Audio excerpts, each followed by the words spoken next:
दोस्तों स्वागत है आपका आपके अपने YouTube चैनल आर्या कोचिंग में। जैसा कि आप जानते हैं यहां पर एक सीरीज चल रही है और जिस सीरीज में हम लोग पढ़ रहे हैं चैप्टर वाइज इंपॉर्टेंट क्वेश्चंस के सॉल्यूशन, मतलब डेरिवेशन और डिफिनेशंस दोनों हम लोग कवर करते हुए चल रहे हैं। बहुत अच्छी तरीके से मैं आपको समझाने का प्रयास करता हूं। आज इसी श्रृंखला में हम आपके लिए लेकर आए हैं चैप्टर नंबर 9। देखिए चैप्टर नंबर 9 एक बड़ा चैप्टर है, इसलिए हम इस चैप्टर को दो वीडियोस में मतलब दो पार्ट में देखने वाले हैं। ठीक है, अभी तक हमने जो 8 चैप्टर कवर किए हैं, हर चैप्टर को केवल एक ही वीडियो में हम लोगों ने पूरा कवर कर लिया है, लेकिन चैप्टर नंबर 9 जो है हमारा बड़ा चैप्टर है, इसलिए हम इसको 2 क्लास में कंप्लीट करने वाले हैं। ठीक है, तो आज हम आपके लिए पार्ट 1 लेकर के आए हैं। इसमें हम लोगों को क्या क्या पढ़ना है ध्यान से देखिएगा। सबसे पहले हम लोग देखेंगे क्रांतिक कोण, उसके बाद में पूर्ण आंतरिक परावर्तन, उसके बाद में गोलीय पृष्ठों पर अपवर्तन कैसे होता है, उसका सूत्र क्या होता है, उसके बाद में लेंस मेकर सूत्र, उसके बाद में संपर्क में रखे दो पतले लेंसों की संयुक्त फोकस दूरी का जो सूत्र होता है बहुत इंपॉर्टेंट होता है, ये हमें देखना है। साथ ही साथ में प्रिज्म द्वारा प्रकाश का अपवर्तन, मतलब इसका मतलब है प्रिज्म के पदार्थ का अपवर्तनांक का सूत्र। ठीक है, तो ये सारे डेरिवेशंस एक तरीके से क्रांतिक कोण और पूर्ण आंतरिक परावर्तन को छोड़ करके ये सारे के सारे डेरिवेशन हैं जो आपके लिए मोस्ट इंपॉर्टेंट हैं आपके बोर्ड एग्जाम 2023 के लिए। ठीक है, तो इसलिए इस क्लास को भैया बिना स्किप किए पूरी देखिएगा और मैं दावे के साथ कह सकता हूं कि अगर आपने ये पूरी क्लास देख ली और ये सारे टॉपिक्स आज आपने अगर कवर कर लिए तो आपके 5 नंबर तो कहीं नहीं जाने वाले भाई। एक क्लास से केवल 5 नंबर आपको मिल रहे हैं, इसलिए इस क्लास को बिल्कुल भी स्किप मत करिएगा। और साथ ही साथ में अगर क्लास पसंद आए तो तुरंत लाइक कर दीजिएगा, अभी लाइक कर दीजिएगा और अपने दोस्तों के साथ शेयर कर दीजिएगा। और उसके बाद में हम चालू करते हैं आज की क्लास। ठीक है, चलो पढ़ाई करते हैं आज की क्लास में। सबसे पहला टॉपिक लेते हैं भैया क्रांतिक कोण। एक एक करके हम लोग सब कुछ पढ़ने वाले हैं, टेंशन नहीं लेना है। बस एक बात याद रखना, जो इंपॉर्टेंट चीज है आपके लिए बस वही मैं आपको यहां पर बता रहा हूं, मैं पूरी बातें नहीं बताऊंगा। इसलिए अगर आप ज्यादा डिटेल में पढ़ना चाहते हैं तो आप हमारे चैनल पर जाइएगा, आपको चैप्टर नंबर 1 की प्लेलिस्ट मिल जाएगी। आप वहां पर जाकर के पूरी का पूरा चैप्टर हर एक टॉपिक अच्छे से कवर कर सकते हैं, लेकिन वो आपके साथ पास में इस समय नहीं है। आपको चाहिए रिवीजन, और रिवीजन वो भी फील्ड के साथ में मैं आपको करवा रहा हूं। डोंट वरी, अगर आपने कुछ भी नहीं पढ़ा है फिर भी आपको समझ में आएगा। क्रांतिक कोण की अगर हम बात करें तो भैया क्रांतिक कोण क्या होता है, इसके लिए जरा एक बात ध्यान से देखना। मान लिया कोई प्रकाश है और प्रकाश किसी सघन माध्यम से विरल माध्यम में जा रहा है। भैया ये है मान लिया हमारा सघन माध्यम, ठीक है, और बाहर है हमारा विरल माध्यम। जब कोई प्रकाश सघन माध्यम से विरल माध्यम की ओर निकलने का प्रयास करता है, मान लिया इस तरह से, ठीक है, तो भाई यहां पर आपतन कोण कुछ भी होगा। मान लिया ये है हमारा अभिलंब, तो ये हुआ हमारा आपतन कोण जिसे हम बोलते हैं आई। ठीक है, आपतन कोण और अपवर्तन कोण हमेशा जब सघन माध्यम से विरल माध्यम प्रकाश किरण निकलती है तो अभिलंब से दूर हटती है। दूर हटने का मतलब है ये बिल्कुल ऐसे सीधी ना जाकर के कुछ इस तरह से मुड़ जाएगी। ठीक है, मतलब अपवर्तन कोण आपतन कोण की अपेक्षा बड़ा होगा। ये जो अपवर्तन कोण होगा आर, ये क्या होगा, बड़ा है। अगर मैं इस आपतन कोण को थोड़ा और बढ़ा दूं तो अपवर्तन कोण और बड़ा हो जाएगा। समझ पा रहे हैं, अपवर्तन कोण और बड़ा हो गया। और अगर किसी एक निश्चित आपतन कोण पर अपवर्तन कोण अगर 90 अंश का हो जाए, ये ध्यान से देखिए, पूरा कोण कितना हो गया, 90 अंश का, तो जिस कोण पर यह अपवर्तन कोण 90 अंश का हो गया है उस वाले आपतन कोण को हम क्रांतिक कोण कहेंगे। भैया ये वाला आपतन कोण क्रांतिक कोण नहीं होगा, ना तो ये वाला आपतन कोण क्रांतिक कोण होगा। इस वाली लाइन का जो आपतन कोण है, ये वाला आपतन कोण क्रांतिक कोण कहा जाएगा। क्यों? क्योंकि इस वाले आपतन कोण के लिए अपवर्तन कोण का मान कितना हो गया है, 90 अंश हो गया है। तो हम कह सकते हैं, अब मैं इसको मिटा करके आपके सामने स्वच्छ आरेख बना देता हूं एक बार। जैसे मान लीजिए मैं आपको फील के साथ में समझाऊंगा, परेशान ना होइएगा। अगर आपने कुछ भी नहीं पढ़ा फिर भी आपको समझ में आएगा। मैं बोल रहा हूं कि मान लिया कोई ये प्रकाश किरण थी और ये था अभिलंब, ठीक है, ये है हमारा अभिलंब। ये प्रकाश किरण इस आपतन कोण पर जैसे ही आती है तो इस आपतन कोण पर जो अपवर्तन कोण है वो इस तरह से प्रकाश किरण बाहर ना निकल करके इसके समांतर चली जाती है। अपवर्तन कोण इसके लिए 90 डिग्री हो गया। और जिस आपतन कोण ये के लिए अपवर्तन कोण 90 डिग्री हुआ है, इस वाले आपतन कोण को ही हम लोग क्रांतिक कोण कहेंगे, जिसे हम C से व्यक्त करेंगे। तो एक्चुअल में क्रांतिक कोण क्या है? अगर आपको परिभाषा लिखना हो तो कह सकते हैं वह आपतन कोण जिसके लिए अपवर्तन कोण का मान 90 अंश होता है, क्या कहलाता है? क्रांतिक कोण कहलाता है। लेकिन यह घटना तभी संभव है जब प्रकाश सघन माध्यम से विरल माध्यम की ओर जा रहा हो। तो हम ये कहेंगे कि जब प्रकाश सघन माध्यम से विरल माध्यम में जाता है तब वह आपतन कोण या फिर सघन माध्यम में बना वह आपतन कोण, क्योंकि आपतन कोण हमेशा सघन माध्यम में होगा, तो सघन माध्यम में बना वह आपतन कोण जिसके लिए विरल माध्यम में अपवर्तन कोण का मान 90 अंश होता है, क्रांतिक कोण कहलाता है। कोई दिक्कत नहीं है, ये सेम टू सेम लाइंस आप लिख लीजिए और वहां पर इसी तरह से लिख देना, ठीक है। आप लिख सकते हो, मैंने क्या बोला? सघन माध्यम में बना वह आपतन कोण जिसके लिए विरल माध्यम में अपवर्तन कोण का मान 90 अंश होता है, वह क्रांतिक कोण कहलाता है। इसे C से व्यक्त करते हैं। और भैया C बराबर में फार्मूला अगर आपसे पूछा जाए तो याद रखना भैया, हमें एक फार्मूला आता है और वो फार्मूला क्या है? तो याद करिए एक फार्मूले को, जो फार्मूला स्नेल के नियम ने दिया था, स्नेल ने दिया था। और स्नेल ने बताया था कि भैया n बराबर में होता है sine I upon sine R।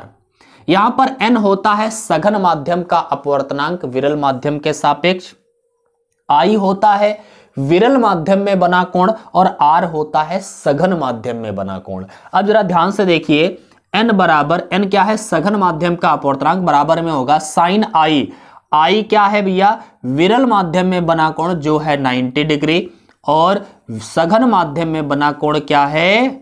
C है। तो साइन 90 का वैल्यू क्या हो जाएगा? n बराबर साइन 90 का वैल्यू 1 अपान साइन C, या फिर आप ऐसे भी कह सकते हैं साइन C बराबर 1 अपान n।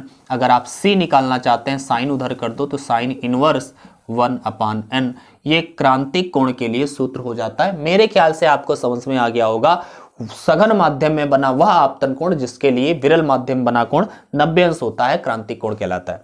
मैं एक एक करके सारे टॉपिक्स कवर करने वाला हूं। एक बात याद रखिएगा भैया, इस चैप्टर को, चैप्टर नंबर 9 को हम लोग 2 पार्ट्स में देखने वाले हैं, मैंने पहले ही बता दिया है, ठीक है। तो आज हम लोग ये टॉपिक्स देखेंगे। इसके बाद में दूरदर्शी, सूक्ष्मदर्शी और मानव नेत्र से रिलेटेड जो प्रॉब्लम्स होंगी, जो क्वेश्चंस होंगे, वो हम लोग अगले वाले क्लास में देखने वाले हैं, ठीक है। इसको 2 पार्ट में हम लोग कंप्लीट कर रहे हैं भैया। आप क्रांतिक कोण को अगर स्क्रीनशॉट लेना चाहते हैं तो ले लीजिएगा। हम बढ़ते हैं आगे की ओर और अगला टॉपिक हम अपना लेंगे, और अगला टॉपिक जो है भाई वो है हमारा पूर्ण आंतरिक परावर्तन। ओके, ध्यान से देखिए। दूसरा टॉपिक है पूर्ण आंतरिक परावर्तन। भाई ये क्या होता है, जरा ध्यान से देखिए। इसमें भी बस वही कंडीशन है, अगर कोई प्रकाश सघन माध्यम से विरल माध्यम की ओर जा रहा हो। भाई ये है सघन माध्यम और ये बाहर है हमारा विरल माध्यम। कोई प्रकाश की किरण सघन माध्यम से विरल माध्यम की ओर जा रही हो और आपतन कोण अगर क्रांतिक कोण के बराबर होगा तो प्रकाश किरण इस तरह से जाएगी, इधर 90 अंश का कोण होगा। लेकिन अब सोचो, अभी तो ये तो हमने बताया ही है, लेकिन अब सोचो अगर मैं आपतन कोण का मान क्रांतिक कोण से भी ज्यादा कर दूं, तो जब आपतन कोण का मान क्रांतिक कोण से ज्यादा हो जाएगा, अब प्रकाश ऐसे नहीं जाएगी, ऐसे तो तब जाती है जब यह क्रांतिक कोण के बराबर होता है आपतन कोण। अब क्या होगा, प्रकाश किरण ना तो बाहर जाएगी ना समांतर जाएगी, जिस माध्यम से आ रही थी उसी माध्यम में वापस होने लगेगी। समझ रहे हो? ये जो घटना है ये बोली जाती है पूर्ण आंतरिक परावर्तन। और ये संभव कब है? जब आपतन कोण का मान क्रांतिक कोण से ज्यादा हो जाए। तो इसमें हम पूर्ण आंतरिक परावर्तन को अगर हम लिखना चाहते हैं कैसे लिखेंगे? तो लिखेंगे जब आपतन कोण का मान क्रांतिक कोण से अधिक हो जाता है तो प्रकाश किरण सघन माध्यम से विरल माध्यम में ना जाकर सघन माध्यम में ही लौटने लगती है। प्रकाश की इस घटना को पूर्ण आंतरिक परावर्तन कहते हैं। जरा ध्यान से समझो, फील से समझो यार, फील करो, झंझट छोड़ो, रटने की बात ही नहीं करना है, रटना नहीं है, समझना है, अपने आप लिख देना है, भाषा आप अपनी बना सकते हैं। मैंने क्या बोला? जब आपतन कोण का मान क्रांतिक कोण से ज्यादा हो जाए। क्रांतिक कोण जो होगा, अगर क्रांतिक कोण होगा तब तो समांतर रहेगा, क्रांतिक कोण से कम होगा तो बाहर प्रकाश किरण निकलेगी। लेकिन आपतन कोण का मान अगर क्रांतिक कोण से ज्यादा हो जाएगा तो प्रकाश किरण ना तो बाहर निकलेगी ना समांतर होगी, उसी में वापस होने लगेगी, सघन से आई सघन में ही वापस। ठीक है, तो ये वाली जो घटना है उसे हम पूर्ण आंतरिक परावर्तन कहते हैं। तो दोबारा हम अगर बोले, लिखना चाहते हो आप लिख लेना, जब आपतन कोण का मान क्रांतिक कोण से अधिक हो जाता है तो प्रकाश किरण विरल माध्यम में ना जाकर सघन माध्यम में लौटने लगती है। प्रकाश की इस घटना को पूर्ण आंतरिक परावर्तन कहते हैं। कहानी खत्म है, बस पूर्ण आंतरिक परावर्तन पूछा, ये बोल देना है। पूर्ण आंतरिक परावर्तन की दो शर्तें होती है। क्या होती हैं भैया? शर्तें, मतलब पूर्ण आंतरिक परावर्तन कब कब होगा और कब कब नहीं होगा। तो दो शर्तें हैं पूर्ण आंतरिक परावर्तन होने के लिए। पहली शर्त है कि प्रकाश किरण सघन माध्यम से विरल माध्यम में जाना चाहिए। मतलब प्रकाश किरण ऐसा नहीं कि विरल माध्यम से सघन माध्यम में ले जाने का आप प्रयास कर रहे हो तब भी पूर्ण आंतरिक परावर्तन हो जाए, हो ही नहीं सकता। आपका पूर्ण आंतरिक परावर्तन कब होगा? जब प्रकाश किरण भैया सघन माध्यम से विरल माध्यम की ओर जा रही हो, तभी पूर्ण आंतरिक परावर्तन हो सकता है। दूसरा अभी मैंने बताया कि आपतन कोण का मान जो है वो बड़ा होना चाहिए क्रांतिक कोण से। आपतन कोण का मान जब तक क्रांतिक कोण से अधिक नहीं होगा तब तक पूर्ण आंतरिक परावर्तन नहीं हो पाएगा। बात क्लियर है ना? तो आपतन कोण का मान क्रांतिक कोण से अधिक होना चाहिए। ये दो बातें, सघन माध्यम में बना कोण, सघन माध्यम से विरल माध्यम की ओर प्रकाश किरण जाना चाहिए, और दूसरा आपतन कोण का मान क्रांतिक कोण से अधिक होनी चाहिए। ये है पूर्ण आंतरिक परावर्तन की शर्तें। दोनों आप लिख सकते हैं हिंदी में, मैंने यहां पर शॉर्ट में आपको दिखा दिया है। स्क्रीनशॉट लेना है तो ले लो भाई। अब हम बढ़ेंगे आगे की ओर और अगला टॉपिक हम लोग देखने वाले हैं जो हम लोगों को पढ़ना है, गोलीय पृष्ठों पर अपवर्तन। भैया बहुत इंपॉर्टेंट है, बहुत इंपॉर्टेंट है, और ये पूरा चैप्टर भाई इंपॉर्टेंट है, इसलिए इसको ध्यान से समझिएगा। गोलीय पृष्ठों पर अपवर्तन, गोलीय पृष्ठों पर अपवर्तन। ओके, गोलीय पृष्ठों पर अपवर्तन। यहां पर भैया गोलीय पृष्ठ दो होते हैं, एक अवतल पृष्ठ, एक उत्तल पृष्ठ। इसमें से किसी एक पृष्ठ पर अपवर्तन मैं आपको करके दिखा देता हूं। मैं चलो अवतल पर दिखा देता हूं, उत्तल पर आप लोग कर लेना, या फिर मैं उत्तल पर दिखा दूं तो अवतल पर आप लोग कर लेना। कोई दिक्कत वाली बात नहीं है, आप जिस तरह से करना चाहें कर सकते हैं। मैं यहां पर चलो दिखा देता हूं आपको, उत्तल पर दिखा दो, ठीक है। उत्तल गोलीय पृष्ठ पर अपवर्तन का सूत्र, लेकिन ज्यादातर जो पूछा जाता है यार अवतल वाला पूछा जाता है, तो मैं अवतल वाला करके दिखा देता हूं। देखो अपवर्तन का सूत्र दोनों में सेम ही होता है यार, जो अवतल के लिए आता है वही उत्तल के लिए आता है। अवतल के लिए ज्यादा अक्सर लिखा हुआ होता है कि अवतल गोलीय पृष्ठ पर अपवर्तन का सूत्र निगमित कीजिए, तो अवतल का मैं दिखा दे रहा हूं, उत्तल वाला आप कर लेना। अगर आप नहीं भी कर पाते हो तो एक काम करिएगा, हमारे टेलीग्राम चैनल पर आप जा सकते हैं, वहां पर पीडीएफ डाउनलोड कर सकते हैं।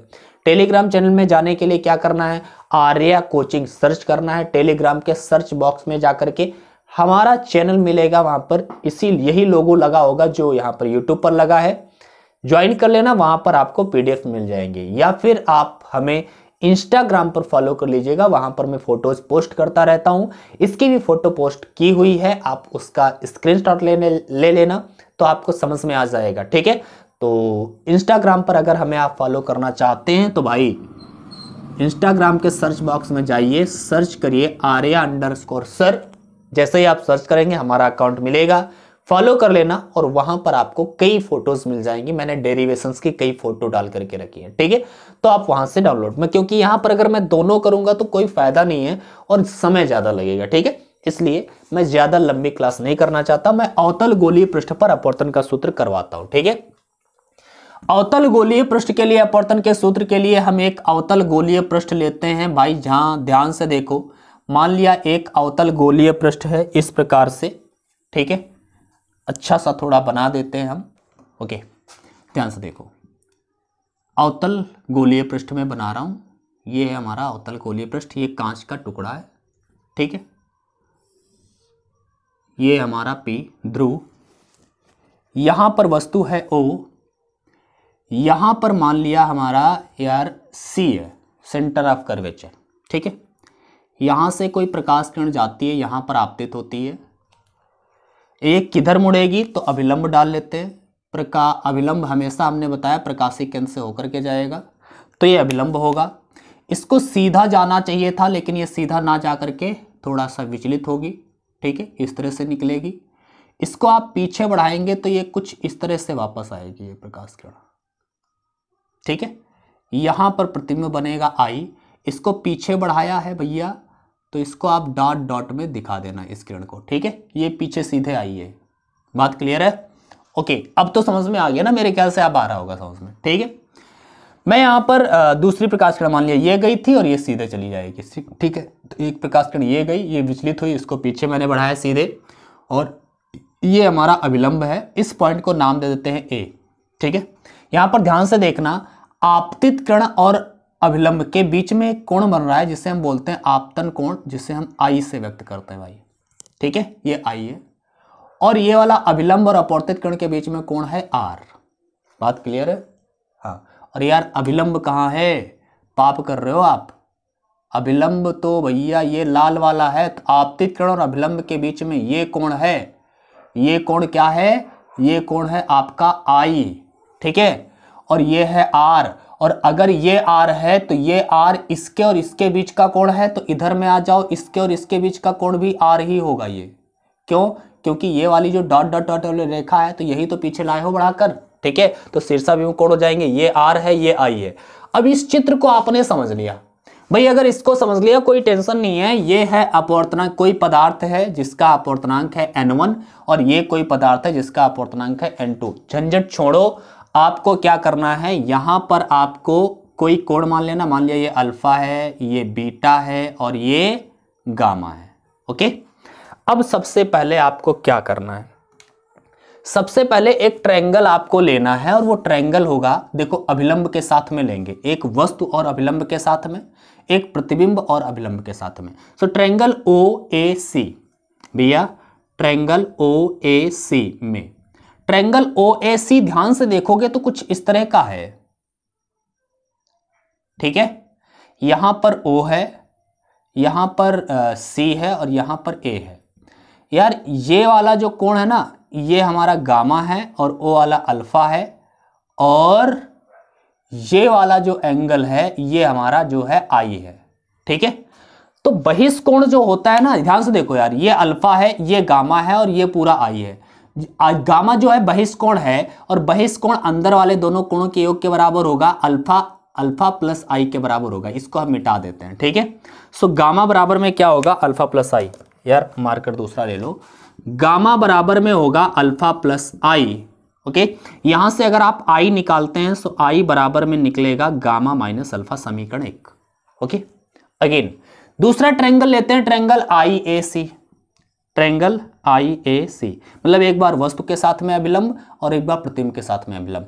IAC में अगर आप ध्यान से देखोगे तो ये C वाला फिर एंगल है बहिष्कोण, तो गामा ही रहेगा, इसमें बीटा और R रहेगा, ठीक है। सो इसमें गामा बराबर क्या हो जाएगा, बीटा और beta minus beta plus R, okay, beta plus R ये हो जाएगा। यहां से आप R निकाल लीजिए तो R बराबर में क्या हो जाएगा, गामा माइनस बीटा, समीकरण 2, ओके।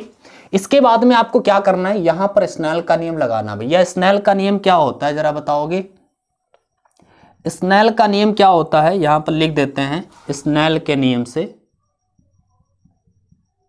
स्नेल के नियम से। स्नेल का नियम क्या है? तो स्नेल का नियम कहता है यार n बराबर sine I upon sine are.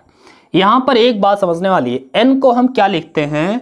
n2 upon n1। क्या लिखते हैं? n2 अपान n1, मतलब पहले माध्यम के सापेक्ष दूसरे माध्यम का अपवर्तनांक। ठीक है, इसको अगर आप ऐसे लिखेंगे तो ऐसे भी आप लिख सकते हैं n2 sign are n1 sign आई। एक बात याद रखना भैया, यहां पर हम क्या करने वाले हैं, यहां पर R और I बहुत छोटे एंगल होते हैं। क्यों? याद रखना, वेव ऑप्टिक्स हो या रे ऑप्टिक्स हो, दोनों में जो एंगल होते हैं, आपतन कोण हो या अपवर्तन कोण, बहुत ही छोटे होते हैं। और बहुत ही छोटे जब कोण होते हैं तो ये बात याद रखिएगा, अभी आगे बहुत बार जरूरत पड़ेगी। साइन आई को आप केवल आई लिख सकते हो, इसी प्रकार टेन आई है तो उसको केवल आई लिख सकते हो, मतलब साइन थीटा है तो केवल थीटा, टेन थीटा है तो केवल थीटा, सेन आई है तो केवल आई, टेन आई है तो केवल आई, कॉस आई इसी प्रकार साइन आर है तो केवल आर, टेन आर है तो केवल आर, ऐसा लिखा जा सकता है। ठीक है, ये बात याद रखो, अब समझाने की जरूरत नहीं है क्योंकि अब आपको पूरा डिटेल में बताने की जरूरत है नहीं। ठीक है, तो यहां पर हम n2 लिखते हैं, n2 साइन आर की जगह पर केवल आर लिख सकते हैं, बराबर में n1 साइन आई की जगह पर केवल आई लिख सकते हैं। ओके, ये कब होंगे? क्योंकि थीटा और जो आई है और आर है बहुत ही छोटे कोण होते हैं, इसलिए हम इनको इक्वल लगभग रख सकते हैं। आर का जो वैल्यू आपने निकाला था वो रखिए, आर का आई के जो वैल्यू निकाले वो लिख दीजिए। सो n2 आर की जगह पर हम लोग क्या लिखेंगे? Gamma minus beta. n1 आई की जगह पर हम लोग क्या लिखेंगे? Gamma minus alpha.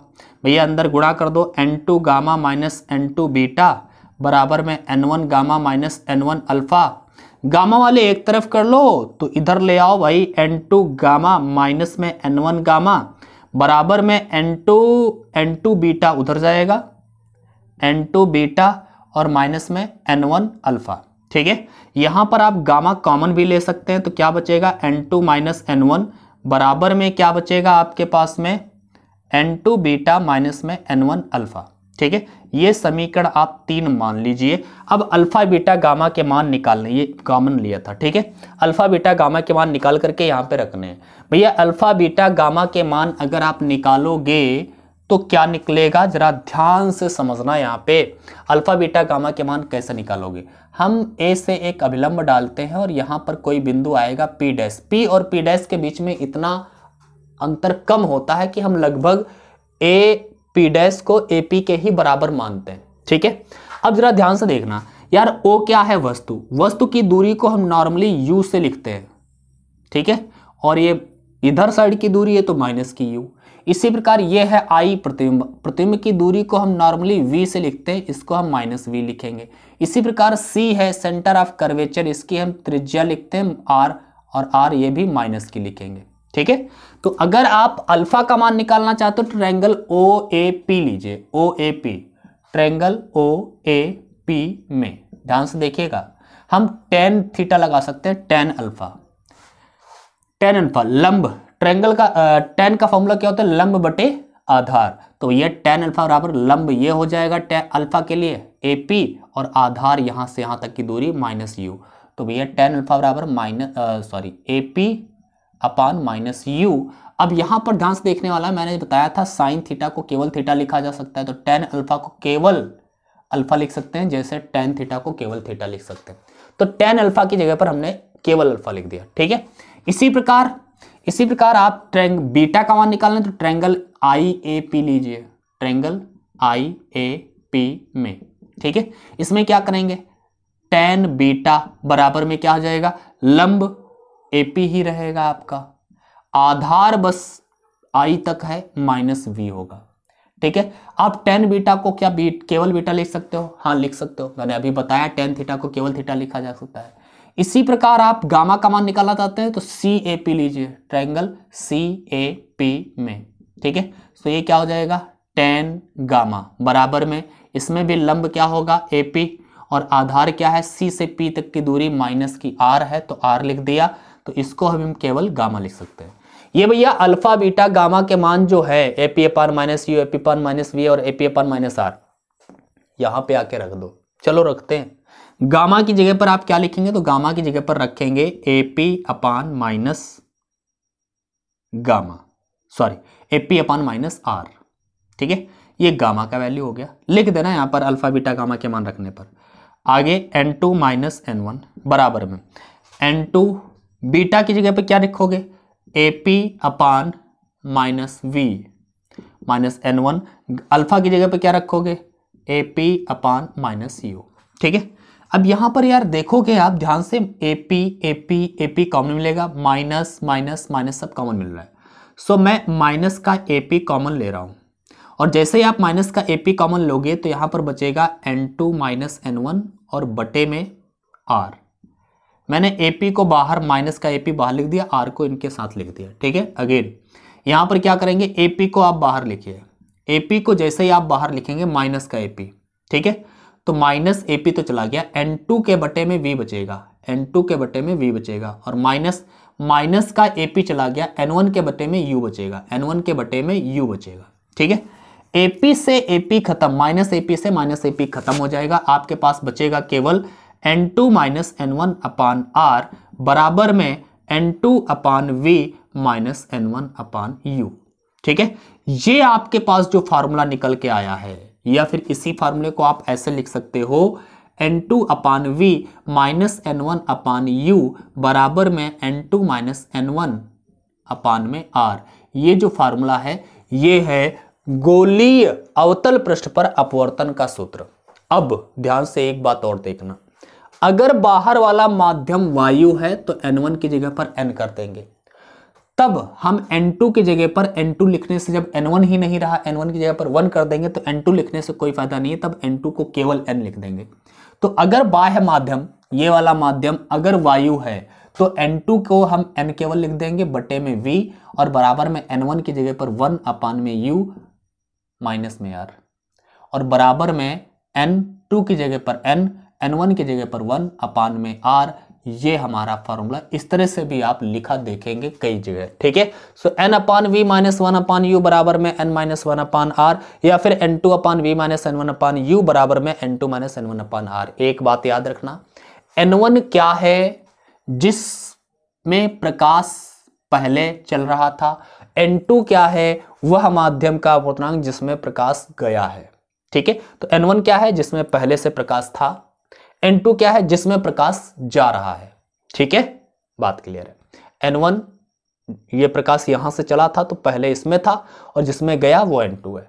बात क्लियर। तो ये फॉर्मूला आपको याद रखना है, इसका आप स्क्रीनशॉट लेना चाहते हो तो ले लीजिएगा। ठीक है, इसके बाद में हम बढ़ते हैं आगे की ओर। बढ़े, चलो आइए हम अब देखेंगे लेंस मेकर फार्मूले की ओर, लेकिन इसके लिए आपको ये फार्मूला याद होना चाहिए, और अगर आपको ये फार्मूला याद है तो हम लेंस मेकर फार्मूले की ओर अब बढ़ने वाले हैं। ध्यान से देखिएगा, इस फार्मूले का उपयोग हम लोग करने वाले हैं। ये फार्मूला अभी हम ऐसे लिखा रहने देते हैं। ठीक है, सबसे पहले चौथा टॉपिक आपका है lens maker formula. Okay, lens maker सूत्र। लेंस मेकर सूत्र कहे या फिर पतले उत्तल लेंस के लिए अपवर्तन का सूत्र कहे, बात एक ही होगी। आप कैसे इसका डेरिवेशन करेंगे जरा ध्यान से समझिए। यार एक होगा हमारा उत्तल लेंस, ठीक है, इसका प्रकाशीय केंद्र O है मान लिया। ठीक है, अब हम यहां पर क्या करने वाले हैं, यहां पर कोई ऑब्जेक्ट रखा है, इसका हम प्रतिबिंब बनाएंगे, प्रकाश इस पर जाएगा। अब यार थोड़ा एक हम काम कर देते हैं, इसको थोड़ा सा अगर हम मोटा बना करके आप दिखाएंगे तो ज्यादा आप अच्छे से समझ पाएंगे इस बात को। ठीक है, देखो प्रकाश जैसे ही इस पर जाएगा तो यहां पर प्रकाश का अपवर्तन होगा कि नहीं होगा भाई, अपवर्तन होगा। अपवर्तन होगा तो प्रकाश कुछ मुड़ेगा, ये सीधा तो नहीं जाएगा, कुछ मुड़ गया, मान लिया इस तरह से मुड़ गया ये। ठीक है, विरल माध्यम सघन माध्यम जाएगा, अभिलंब यहां पर ऐसे कुछ होगा भाई। ठीक है, तो अभिलंब की ओर ये झुकेगा, और झुकेगा तो कुछ इस तरह से, अभी ये सीधे जाना वाला था, सीधे ना जाकर के ऐसे जाएगा। लेकिन ऐसे जाकर के यहां पर पहुंचेगा तब जब यहां से इसे बाहर ना निकलना होता। लेकिन दिक्कत है, जैसे ही यहां से यहां पर पहुंचा, यहां पर अपवर्तन हुआ, क्योंकि माध्यम बदल रहा है। जहां पर माध्यम बदलेगा अपवर्तन होगा। यहां पर माध्यम बदला, अपवर्तन हुआ, आगे बढ़ा, यहां पर फिर माध्यम बदल रहा है यार। और जब फिर माध्यम बदला है तो यहां पर अपवर्तन फिर होगा, अभिलंब यहां पर कैसा होगा, ये होगा। जब कोई प्रकाश किरण सघन से विरल में निकल रही होगी, भैया कांच है ये प्रिज्म, और प्रिज्म कहां जा रहा है, वायु में। अगर यहां पर वायु है तो अभिलंब से दूर हटेगा। सघन से विरल में जाने पर प्रकाश अभिलंब से दूर हटता है, तो अब वो ऐसे सीधे तो नहीं जाएगा, ऐसे सीधे तो नहीं जाएगा। ऐसे सीधे तो तब जाता जब यहां सब कहीं कांच ही होता, माध्यम ना बदलता तो यहां पर पहुंचता।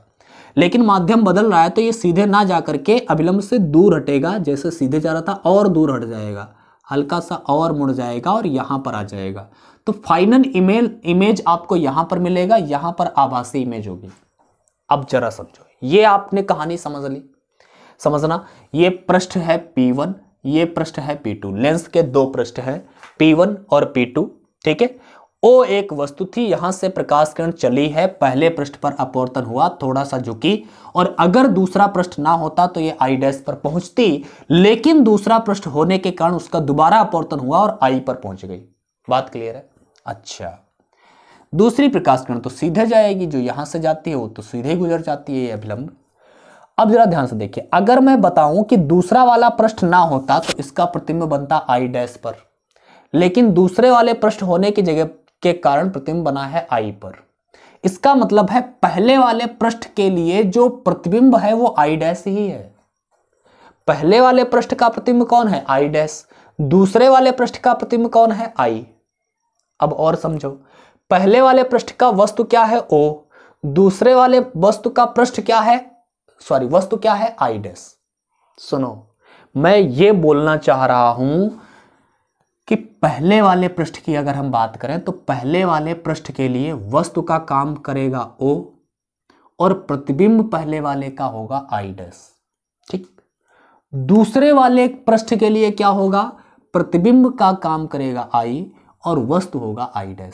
मतलब जो पहले वाले का प्रतिबिंब था वो दूसरे वाले के लिए वस्तु का कार्य करेगा, आभासी वस्तु का कार्य करेगा। ये आपको याद रखने वाली लाइन है कि हमेशा पहले वाले पृष्ठ का हो या पहले वाले लेंस का हो, प्रतिबिंब दूसरे वाले लेंस या दूसरे वाले पृष्ठ के लिए हमेशा एक आभासी वस्तु का काम करेगा। तो पहले वाले का प्रतिबिंब दूसरे वाले के लिए वस्तु होता है, ये आप बात याद रखिएगा।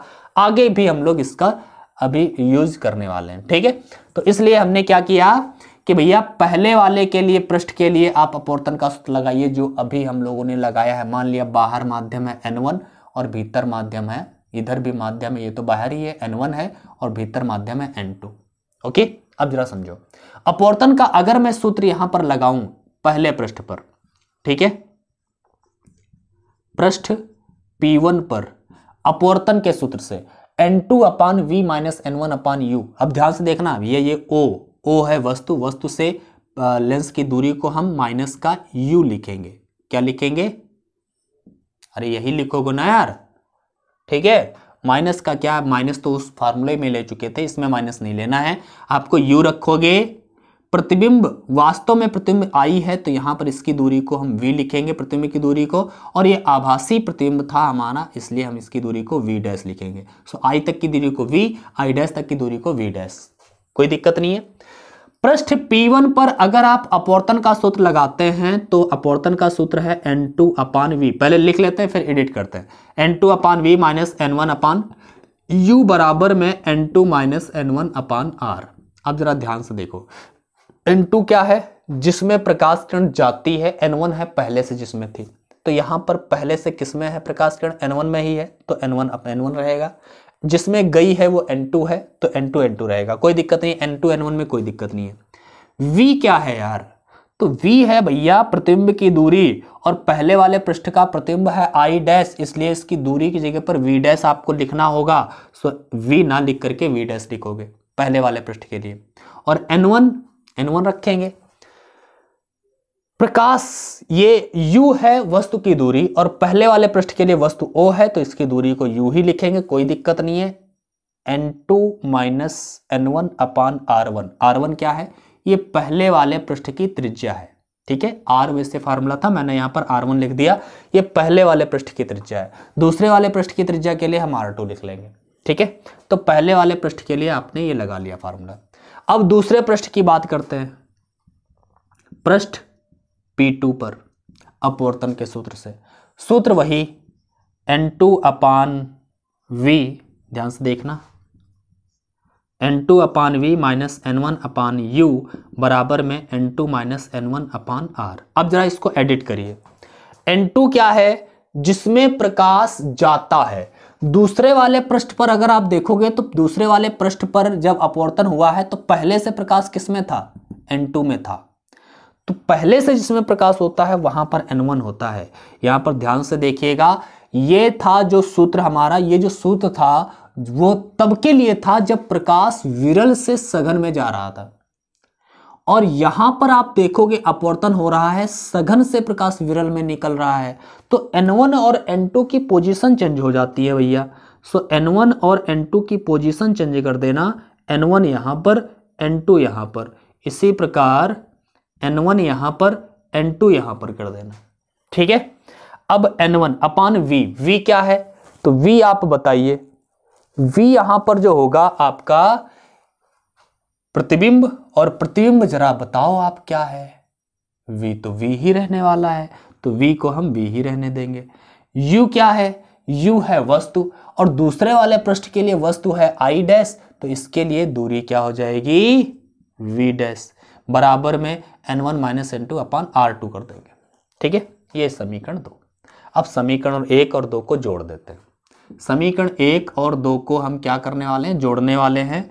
N2 अपान V डैश माइनस N1 अपान U प्लस ये जोड़िए N1 अपान V माइनस N2 अपान V डैश बराबर में इधर वाले जोड़िए N2 माइनस N1 अपान में R1 plus N1 minus N2 अपान में R2, ठीक है। यहां पर आप देखोगे कुछ कट रहा है, क्या कट रहा होगा? N2 अपान V डैश, N2 अपान V डैश खत्म। यहां पर क्या बचेगा भाई? तो यहां पर बचा N1 अपान V माइनस का N1 अपान U बराबर में, यहां पर आप देखोगे N2 माइनस N1 यहां है, N1 माइनस N2 यहां है। अगर आप इसको भी N2 माइनस N1 कहना चाहते हो तो यहां पर माइनस कॉमन ले दो, माइनस यहां पर हो जाएगा तो N2 माइनस N1 हो जाएगा, और फिर N2 माइनस N1 को आप कॉमन ले लोगे भाई। N2 माइनस N1 को आप जैसे ही कॉमन लोगे तो यहां पर क्या बचेगा जरा बताओ आप? यहां पर बचेगा क्या आपके पास? N2 माइनस N1 को हमने कॉमन ले लिया तो यहां पर बचेगा 1 अपान में R1, और यहां से N2 माइनस N1 जाएगा तो 1 अपान R2 बचेगा। क्या तो यहाँ माइनस कहां से आ गया भैया? ये N1 माइनस N2 था, N2 माइनस N1 हमने कॉमन लिया है, ठीक है, तो माइनस बाहर निकाला। तो ये हमारा फॉर्मूला हो जाएगा देखा जाए तो। लेकिन मैंने बताया था लेंस मेकर फॉर्मूला है ये, अभी हम और आपको समझाने वाले थोड़ा। लेकिन हमने एक बात अभी मैंने आपसे कही थी कि यार N1 जो है ना, अगर बाहर वायु है, अगर बाहर का माध्यम क्या है? वायु है, तो N1 को क्या लिख सकते हैं? N1, और N2 को फिर केवल N लिखते हैं। तो यहां पर हम लिख सकते हैं N1 की जगह पर केवल 1 अपान V माइनस N1 की जगह पर 1 अपान U बराबर में N2 की जगह पर N, N1 की जगह पर 1 इंटू में 1 अपान R1 माइनस 1 अपान R2। ये आपका फॉर्मूला हो गया 1 अपान V माइनस 1 अपान U बराबर N माइनस 1 इंटू 1 अपान R1 माइनस 1 अपान R2। आपको एक बात पता होगी, 1 अपान V माइनस 1 अपान U को हम क्या कहते हैं? 1 अपान F। फॉर्मूला याद करो, लेंस सूत्र। लेंस सूत्र क्या है? लेंस सूत्र होता है भैया 1 अपान F बराबर में 1 अपान F बराबर में 1 अपान V माइनस का 1 अपान U। तो अगर मैं कहूं ये 1 अपान V माइनस 1 अपान U है तो इसकी जगह पर हम 1 अपान F लिख सकते हैं, यस लिख सकते हैं। इसलिए ये क्या हो जाएगा? 1 अपान F बराबर में बनेगा N माइनस 1 इंटू में 1 अपान R1 माइनस 1 अपान R2। और भैया ये है हमारा लेंस मेकर फार्मूला। इसकी जरूरत हमें अक्सर पड़ती रहती है न्यूमेरिकल्स लगाते समय। तो ये छोटी 2 लाइन ये है, 2 लाइन ये है, 1 लाइन ये है यार। 4-5 लाइनों का डेरिवेशन है, कुछ नहीं है, बस थोड़ा सा समझने की जरूरत है। मैंने चित्र को समझाया है। तो इसको समझ लीजिएगा भैया, स्क्रीनशॉट ले लो, आगे बढ़ते हैं, कोई दिक्कत वाली बातें नहीं है। मैं अगले टॉपिक की ओर बढ़ता हूं। लेंस मेकर फॉर्मूला आपको समझ में आ गया होगा, ठीक है। लेंस मेकर फॉर्मूला अगर आपको समझ में आ गया है, लेंस सूत्र अगर आपको पता है, तो अब हम आपका अगला टॉपिक लेने वाले हैं संपर्क में रखे पतले लेंसों की संयुक्त फोकस दूरी का सूत्र, ठीक है। क्या? संपर्क में रखे भैया, पांचवा टॉपिक है संपर्क में रखे पतले लेंसों की संयुक्त फोकस दूरी। संपर्क में रखे पतले लेंसों की संयुक्त फोकस दूरी। ध्यान से देखिए, दो या दो से अधिक भी लेंस हो सकते हैं। मैं दो लेंसों की बात कर रहा हूं। मान लिया दो लेंस हैं, दोनों पतले लेंस हैं और संपर्क में रखे हुए हैं, ठीक है। इस तरह से लेंस L1, लेंस L2, दोनों की अक्ष समान है। यहां पर कोई वस्तु है और यहां ध्यान से देखिए, यहां से कोई प्रकाश किरण चलती है, ये वस्तु है O। यहां से प्रकाश किरण चलेगी, पहले लेंस से अपवर्तन होगा, थोड़ी सी झुकेगी, ठीक है, थोड़ी सी झुकेगी, फिर दूसरे लेंस द्वारा अपवर्तन होगा और झुकेगी और यहां पर आ गई, यहां पर प्रतिबिंब बन गया। अगर दूसरा वाला लेंस ना होता तो ये दोबारा नहीं झुकती और प्रकाश यहां पर आता, यहां पर प्रतिबिंब बनता। अभी जो मैंने जस्ट इसके पहले डेरिवेशन किया है, बस वही सारी कंडीशंस हैं। वस्तु की दूरी क्या है? u, प्रतिबिंब की दूरी क्या है? v, और उस आभासी प्रतिबिंब की दूरी है v डैश। पहले वाले लेंस के लिए वस्तु का काम O करेगा और प्रतिबिंब का काम I डैश करेगा। दूसरे वाले लेंस के लिए वस्तु का काम I डैश करेगा और प्रतिबिंब का काम I करेगा। मैंने बताया पहले वाले का जो प्रतिबिंब है दूसरे वाले के लिए आभासी वस्तु का कार्य करता है, ठीक है। तो यहां पर हम लेंस सूत्र लगाएंगे भाई। लेंस सूत्र क्या कहता है आपको, ध्यान से देखना जरा। लेंस सूत्र से, और लेंस L1 के लिए हम सबसे पहले लगाते हैं लेंस सूत्र। लेंस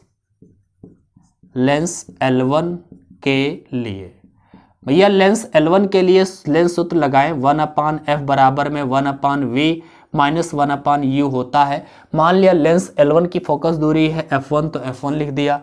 v मतलब प्रतिबिंब की दूरी है, लेंस L1 का प्रतिबिंब I डैश है, इसकी दूरी को v डैश आपने लिख दिया। 1/u, u है वस्तु की दूरी और वस्तु की दूरी u ही है, क्योंकि L1 के लिए वस्तु O ही था तो इसकी दूरी u ही रहेगी। समीकरण 1।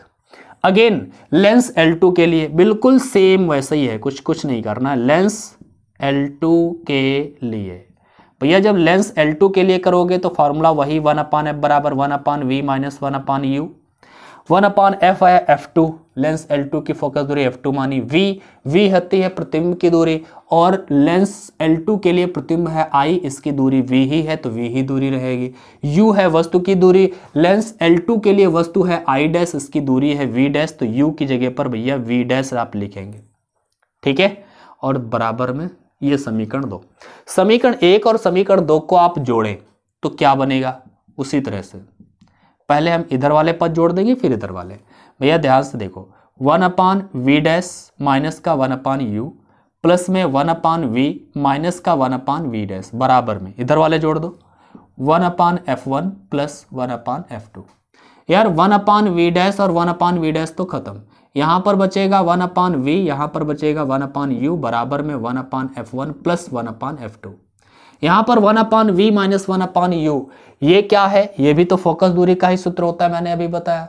और ये जो फोकस दूरी होगी वो संयुक्त लेंस की फोकस दूरी का सूत्र होगा। तो हम यहां पर लिख देंगे 1/v माइनस 1/fu की जगह पर 1/f बराबर में 1/f1 प्लस 1/f2। बस यहां पर एक लाइन लिख देना जहां f जो है f, ठीक है, दोनों लेंसों की संयुक्त फोकस दूरी है। क्या है, संयुक्त फोकस दूरी है, दोनों लेंसों की संयुक्त फोकस दूरी है। और यही संयुक्त फोकस दूरी का फॉर्मूला होता है 1/f बराबर 1/f1 प्लस 1/f2। इसी प्रकार जितने भी होंगे 1/f3 plus 1/f4 plus 1/f5, जितने भी लेंस आप रखें उतने रख सकते हो। संपर्क में रखे पतले लेंसों की संयुक्त फोकस दूरी का सूत्र मैंने आपको बता दिया है।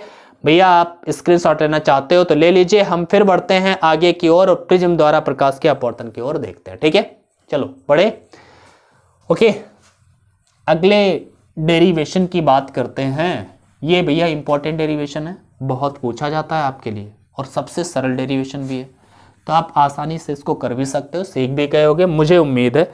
और भाई क्लास पसंद आ रही हो तो भैया शेयर कर देना। आज तबीयत थोड़ी गड़बड़ थी इसलिए एक्टिवनेस थोड़ी कम रही होगी, आपको लग रही होगी, फिर भी मैं आपके लिए वीडियो तो बनाने आया यार।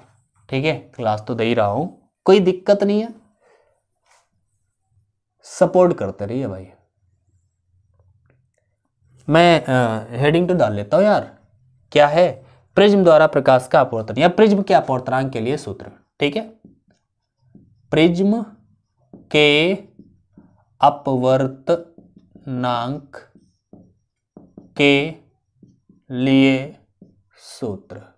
यार प्रिज्म के अपवर्तनांक के लिए सूत्र आपको पढ़ना है, तो सबसे पहले एक प्रिज्म इस तरह से बनाया हम लोगों ने, प्रिज्म का एक फलक बनाया, नाम दे दिया ए बी सी। यहां पर प्रिज्म कोण है ए। ठीक है, और हम क्या करते हैं, मान लिया कोई एक वर्णी प्रकाश था, यहां पर डाला, ये प्रकाश ऐसे गया विचलित होकर के और ऐसे निर्गत हो गया। ठीक है, यहां पर आप अभिलंब डालोगे तो कुछ ऐसे होगा, इस वाले पृष्ठ पर अभिलंब डालोगे तो कुछ ऐसे होगा। ठीक है, ये अभिलंब होगा। ओके, ये वाला जो कोण होगा ये है आपतन कोण, ये वाला जो कोण होगा ये है निर्गत कोण। ठीक है, क्या होगा, ये निर्गत कोण, और निर्गत कोण ये I1 कर देते हैं और ये यार I2 कर देते हैं, कोई दिक्कत नहीं है। ये अपवर्तित किरण है और अभिलंब के साथ में जो कोण बनेगा ये R1 होगा और इसको हम R2 कर देते हैं। बात क्लियर है। अगर मैं आपतित किरण को आगे बढ़ाता तो ये इस तरह से बढ़ती, और निर्गत किरण को अगर मैं पीछे बढ़ाऊं तो ये इस तरह से बढ़ेगी, और यहां पर आकर के इनके बीच में एक कोण बनेगा जिसे हम बोलते हैं विचलन कोण। ठीक है, अगर अल्पतम विचलन की स्थिति है तो डेल्टा एम बोलेंगे, अल्पतम विचलन कोण। इस पॉइंट को कुछ नाम दे देते हैं, इसको भी कुछ नाम दे देते हैं, इनको भी कुछ नाम दे देते हैं। ये दे दिया P, ये दे दिया Q, ये दे दिया R, PQRS। कोई दिक्कत नहीं है, दे दिया। चलो अब जरा ध्यान से देखो, ये हमने चित्र तो समझ लिया है। अब एक काम करते हैं, काम ये करते हैं, ध्यान से देखना। प्रिज्म कोण तो हमें पता है ये A है। ठीक है, हमें पता है कोण APR, ये APR कितना होगा, 90 अंश होगा। क्यों, क्योंकि भैया ये ऐसे प्रिज्म है और इस पर अभिलंब डाला गया, अभिलंब हमेशा 90 अंश का होता है। ठीक है, तो भाई ये क्या हो जाएगा, 90 अंश होगा। अच्छा, इधर भाई AQR ये भी 90 अंश होगा। एक चतुर्भुज आप देखिए APRQ, ये चतुर्भुज आप देख रहे हैं ना, देख रहे हैं ना, हाँ। इस चतुर्भुज APRQ में अगर आप ध्यान से देखेंगे तो एक इधर वाला 90 निकल गया, इधर वाला 90 निकल गया, बचे हैं केवल A कोण और इधर बचे है R वाला कोण। A और R दोनों मिलाकर के कितने होने चाहिए, 180, क्योंकि चतुर्भुज के चारों अंतः कोणों का योग 360 होता है, जिसमें से ये 90 निकल गया, इधर वाला 90 निकल गया, बचे 90 90 180 निकल गया 360 में से, बचा क्या, 360 ही बचा। अब 360 में से 180 सॉरी निकल गया है, 90 और 90 निकल गया, 180 निकल गया 360 से, बचा क्या, केवल 180 बचा। तो A और R का योग भी कितना होना चाहिए, A और कोण ये जो R है इनका योग होना चाहिए 180 अंश। समीकरण एक आपका ये कह रहा है। ओके ओके, यहां से आप R निकाल सकते हैं। अब जरा ध्यान से आप ध्यान से देखो, इस ट्रायंगल की बात करो, ट्रायंगल PQR, PQR, PQR में क्या होगा यार, ध्यान से देखना जरा, PQR में क्या होगा, PQR में R1 प्लस R2 प्लस कोण R, ट्रायंगल PQR में, ठीक है, क्या R1 प्लस R2 प्लस कोण R बराबर में क्या होगा, 180। भैया त्रिभुज के तीनों अंतः कोणों का योग 180 अंश होता है, मैंने यहां पर लिख दिया यार, क्या दिक्कत है। यहां पर मैं R का वैल्यू यहां से निकालता हूं और यहां पे रख देता हूं, या फिर यहां से निकाल करके यहां पे रख दो, कहीं पे रख दो। यहां से R का वैल्यू निकाल करके यहां पर रखें तो क्या हो जाएगा, R का वैल्यू हो जाएगा 180 माइनस में A अगर उधर करेंगे तो R बराबर क्या हो जाएगा, 180 माइनस A, तो R की जगह पर 180 माइनस A रखो, R1 plus R2 plus R की जगह पर 180 माइनस A लिख दिया, और बराबर में 180। 180 से 180 खत्म हो जाएंगे, a को उधर कर दो, सो R1 प्लस R2 बराबर में a उधर चला गया। अच्छा, अल्पतम विचलन की स्थिति में क्या होता है? अल्पतम विचलन की स्थिति भैया ध्यान से देखो, हम लिख रहे हैं यहां पर अल्पतम विचलन की स्थिति में क्या होता है? I1 और I2 बराबर होते हैं, I1 बराबर होता है I2 के, और इसी प्रकार R1 भी बराबर होता है R2 के। ये दोनों बराबर होते हैं, I1 I2 के बराबर होगा, R1 R2 के बराबर होगा। कब? अल्पतम विचलन की स्थिति में। इसलिए I1 को भी I लिखते हैं, I2 को भी I लिखते हैं, तो R1 को भी R, R2 को भी R, तो R और R 2R हो जाएगा। क्या हो जाएगा? अल्पतम विचलन की स्थिति जब भी आप बताओगे तो यहां पर R1 R2 की जगह पर 2R लिख दो और बराबर में A। ठीक है, यहां से अगर आप R का वैल्यू निकालोगे तो R बराबर में आएगा A/2। एक R का वैल्यू हमने निकाल लिया है, I का वैल्यू और निकालना है। कैसे निकालेंगे? अब ध्यान से देखो, ट्रायंगल S है ना, ये S मैंने लिखा SPQ, ट्रायंगल SPQ में, ट्रायंगल SPQ आप ध्यान से देखेंगे कुछ इस प्रकार का ट्रायंगल है। यहां पर P है, यहां पर Q है, यहां पर S है, ये बहिष्कोण है, डेल्टा M है। ठीक है, ये वाला कोण कितना होगा, ये वाला कोण कितना होगा, जरा ध्यान से देखना यार। पूरा कोण है I1, तो इधर वाला ये पूरा कोण होगा I1। I1 से ये R1 नीचे घटा दो, ये वाला कोण बचेगा, I1 माइनस R1 हो जाएगा ये वाला। ठीक है, I1 माइनस R1, और ये इसी प्रकार इधर भी I2 पूरा होगा, I2 से R2 घटा दो, सो I2 माइनस R2 ये हो जाएगा ऊपर वाला। तो भैया बहिष्कोण जो होता है वो दोनों कोणों के योग के बराबर होता है, तो डेल्टा M जो होगा वो इसके और इसके योग के बराबर होगा। इसलिए हम कहेंगे डेल्टा M बराबर किसके है? इसके, और इसका मतलब क्या है? I1 minus R1, I1 minus R1 plus में इस वाले कोण का मतलब क्या है? I2 minus R2, I2 minus R2। Okay, यहां पर हमने अल्पतम विचलन की स्थिति ली है, तो अल्पतम विचलन में I1 I2 दोनों बराबर ही होते हैं, तो I1 की जगह पर I, R2 की जगह पर I इसे लिख दो। ठीक है, सो ये हो जाएगा I माइनस R, और भैया ये भी हो जाएगा I माइनस R, दोनों बराबर ही होने, क्या दिक्कत है? ठीक है, यहां पर हम लिख सकते हैं डेल्टा M बराबर में I 2I, और R भी 2R ही हो जाएंगे। यार R का वैल्यू हमने A/2 निकाल रखा है, यहां पर रख दो, सो डेल्टा M बराबर में 2I लिखिए, माइनस में 2R की जगह पर A/2, 2 से 2 खत्म हो जाएगा। यहाँ पर डेल्टा M बराबर में क्या आएगा? 2I माइनस में A, हमें I निकालना है, A को इधर कर दो, सो 2I बराबर में क्या हो जाएगा? डेल्टा M माइनस नहीं प्लस में चला जाएगा A। तो यहाँ पर आप ध्यान से देखोगे तो I बराबर में क्या आएगा आपका?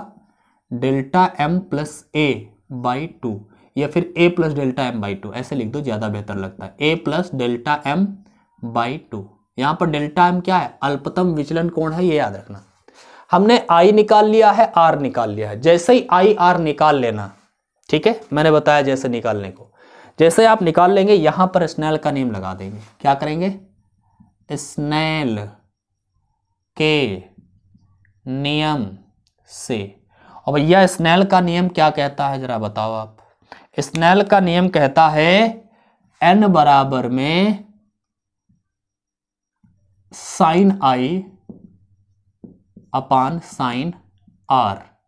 n बराबर में साइन I की जगह पे क्या रखोगे? I का value A plus delta M/2 अपान में साइन R की जगह पे क्या रखोगे?